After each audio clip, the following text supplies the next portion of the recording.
चलिए जी, mitochondrial respiration को आज हम 2 मिनट में सीखने की कोशिश करेंगे। एवर वंडर कि जब भी हम खाना खाते हैं वो खाना हमें तुरंत खाने के बाद ही एनर्जी कैसे देता है? ठीक, हमें एनर्जी फील कैसे होती है जब भी हम खाना खाते हैं? ठीक है जी। अब ये जो खाना है हमने खा लिया and it is broken down into simpler sugars like glucose. कहां पे? हमारी बॉडी में, जो आपने पढ़ा होगा डाइजेशन में। ठीक है, यहां पे हम देखेंगे इस ग्लूकोज के साथ आगे क्या होता है ताकि हमें एनर्जी मिलती है। एनर्जी कैसे मिलती है हमें? एक ग्लूकोज मॉलिक्यूल से। ग्लूकोज आ गया थ्रू वेन्स, कहां पे? हमारी सेल के पास। ये हमारी सेल है और इसमें ये अंदर वाला जो सिस्टम है ये माइटोकॉन्ड्रिया है। अब for the sake of visualisation हमने माइटोकॉन्ड्रिया जो है वो बड़ा बना दिया है, लेकिन माइटोकॉन्ड्रिया बड़े छोटे पार्टिकल्स होते हैं। ठीक है जी। अब ग्लूकोज आ गया that enters into this cell. Cell is cytoplasm. Cytoplasm में आ गया ग्लूकोज। ग्लूकोज 6 कार्बन मॉलिक्यूल है। यहां पे जो ग्लूकोज है अब कन्वर्ट किया जाएगा into 2 molecules of pyruvate. Pyruvate basically 3 carbon molecule है। ठीक है, सिंपली ग्लूकोज को तोड़ा जाता है 2 मॉलिक्यूल्स में। 3 के 2 मॉलिक्यूल्स बनते हैं जिनको हम पायरुवेट कहते हैं। ठीक है जी। अलोंग विद इट हमारे पास NADH और ATP भी आ जाता है। और ये जो पूरा प्रोसेस हो रहा है साइटोप्लाज्म में, सेल के साइटोप्लाज्म में, इसको हम ग्लाइकोलिसिस कहते हैं। ग्लाइको मीन्स ग्लूकोज और lysis means to break down. ठीक है, बड़ा ही इंपॉर्टेंट प्रोसेस है ये ग्लाइकोलिसिस। ठीक है जी। इसके बाद हमारे पास प्रोडक्ट आ गया pyruvate along with NADH and ATP। ठीक है, ये ATP हम डायरेक्टली यूज कर सकते हैं, लेकिन अभी पूरी एनर्जी नहीं आई। ठीक है जी।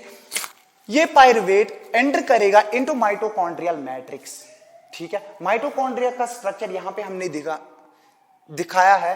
This is outer membrane, this is inner membrane, और जो इन 2 मेम्ब्रेन्स के बीच की स्पेस है उसको हम इंटर मेम्ब्रेन स्पेस कहते हैं। ठीक है, मेम्ब्रेन के बीच की स्पेस उसको हम इंटर मेम्ब्रेन स्पेस कहते हैं। अब ये जो पायरुवेट है it enters into a cyclic process into the mitochondrial matrix. उस साइक्लिक प्रोसेस को हम क्रेब्स साइकिल के नाम से जानते हैं। ये भी बहुत इंपॉर्टेंट प्रोसेस है। ये पहला ग्लाइकोलिसिस और दूसरा क्रेब्स साइकिल कहां पे हो रहा है? माइटोकॉन्ड्रियल मैट्रिक्स में। अब ये क्रेब्स साइकिल चल ही क्यों रहा है? क्यों? क्योंकि यहां पे हमें फिर से NADH मॉलिक्यूल्स निकल रहे हैं। अगर आपने नोटिस किया होगा कि कंटिन्यूअसली जब भी ग्लूकोज कन्वर्ट हो रहा है किसी फॉर्म में, हमारे पास कंटिन्यूअसली NADH मिल रहा है या NADH बन रहा है। अगर यहां पे ATP बन रहा था तो इस NADH की जरूरत क्या थी? NADH is basically an electron carrier. Electrons को कैरी करने का काम NADH करता है। इसको हम एक ऐसा ट्रक कंसिडर कर सकते हैं जिसपे हम 2 बॉक्सेस लगा रहे हैं, 2 बॉक्सेस लोड कर रहे हैं एक ट्रक पे।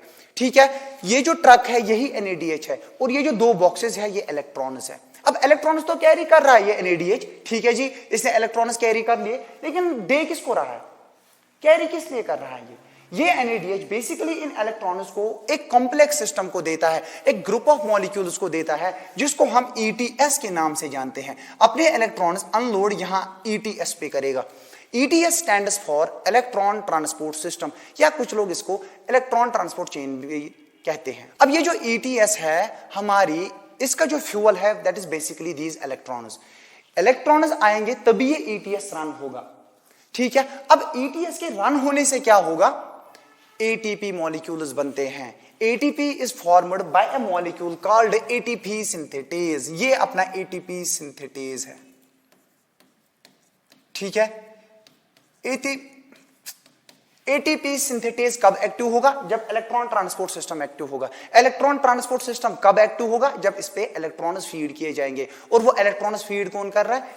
These NADH molecules. ठीक है, ये NADH, ये वाले NADH मॉलिक्यूल्स। ये पूरा जो गेम है बेसिकली इन्हीं NADH मॉलिक्यूल्स का है। एक ग्लूकोज मॉलिक्यूल से हमारे पास 36 या 38 ATP मॉलिक्यूल्स आते हैं।